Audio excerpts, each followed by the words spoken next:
प्रणाम। उपस्थित हों महाराज भर्तृहरि द्वारा विरचित सतकम में से श्रृंगार सतकम का भाग श्लोक संख्या 44 और 45 को लेके। श्लोक संख्या 44 और 45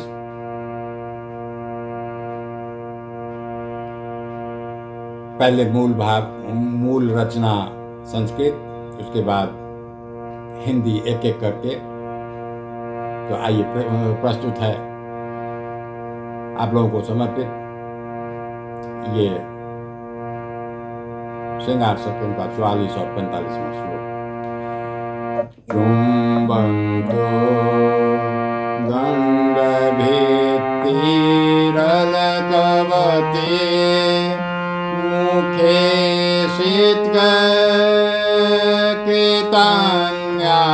शीतकृतान्यादधाना वक्षसोत्कञ्चुकेषु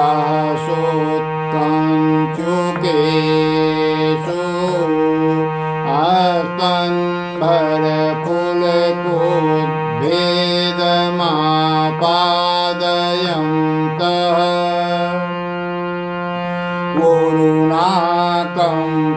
वरुणाकम्पयन्तः निथुजघनत्रतात् स्रंसयन्तीं शुकानि व्यक्तं कान्ताजनानां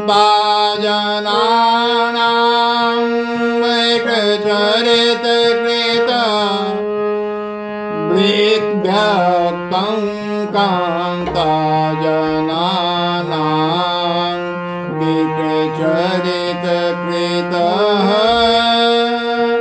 शैशिरावन्ते वाता।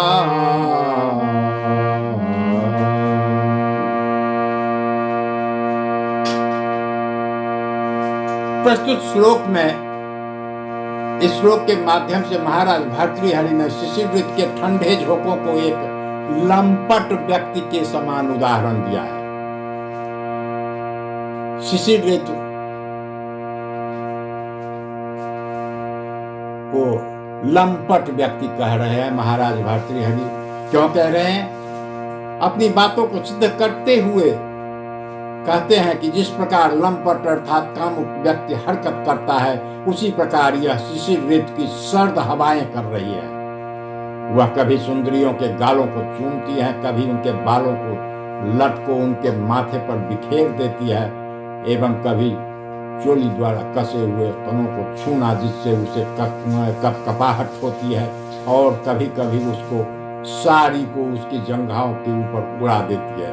ये सब हरकतें शिशिर ऋतु करती है, एक लंपट व्यक्ति की तरह ही कर रही है।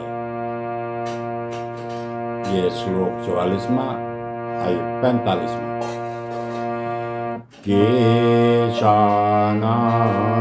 केशानाकलयं दृशौ मुकुलयं वाचो बलादाक्षेपं लातन्वन् पुलकोदगमं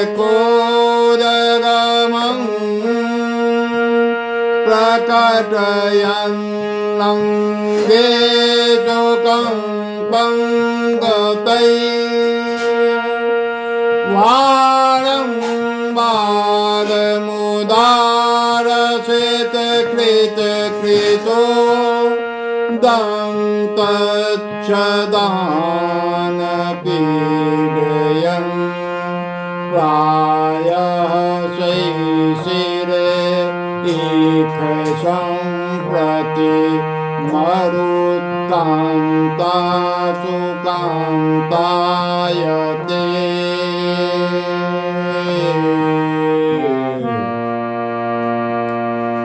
इस श्लोक के माध्यम से महाराज भर्तृहरि ने पति जैसा आचरण करने वाली शिशिर ऋतु की सर्द हवाओं का उल्लेख करते हुए कहा है कि ये हवाएं भी कभी केशों को बिखेर देती है, कभी बार बार आंखें मलने पर मजबूर कर देती है, कामा की इच्छा से उस स्त्री के शरीर पर पहने हुए वस्त्र को हटा देती है, रोमांच उत्पन्न करके उसे चित्कार भरने पर विवश कर देती है। शिशिर ऋतु में यह हवा के झोंके पच के समान व्यवहार करते हैं।